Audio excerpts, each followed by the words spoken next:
mag-negotiate sa mga farmer? Hindi Or mandatory, but they are now allowed. paano nyo may encourage ang mga government? Well, ang ano niyan is precisely dapat magkaroon ng, ano po, butante mo yan eh. In fact, kausap ko yung, di ba, kung local government mayor, andun ako sa Nueva Ecija. Saan nga ba ang bayan yung sa Nueva Ecija? Antarosa, Nueva Ecija. Andun yung mga rice farmers, andun yung mga, sabi ko, si mayor nandun.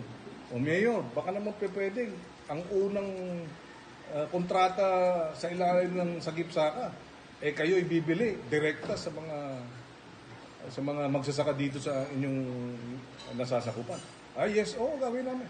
Siyempre, butante mo yan eh. Di ba? Naghihirap sila ngayon dahil sa mahal ng palay.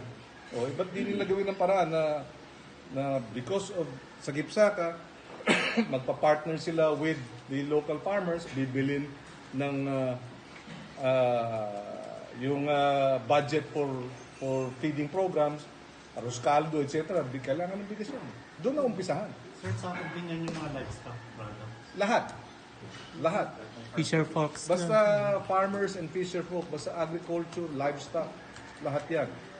Alam mo sa Maguindanao, naalala ko nung kampanya, binibili sa kanya ng middleman yung kanyang kalabasa. 1 hektaryang kalabasa ang tanim niya eh.